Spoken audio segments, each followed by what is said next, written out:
I was called by friends in the city about this boy. You can see it's raining. He's paralyzed.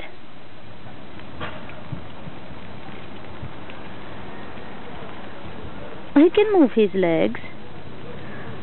He can move his legs. Hey boy. Hey boy. To come and try to put him to sleep. He's under no shelter and it's starting to rain and we'll have snow tomorrow. So they called me to say if I can come and take him to be put to sleep. It is probably this one. Don't think it's another one.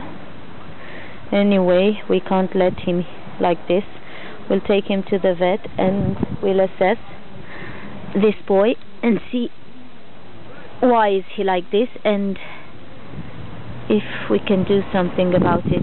Hey boy, or at least put him out of his miseries. I'm gonna have to try and take him in the car.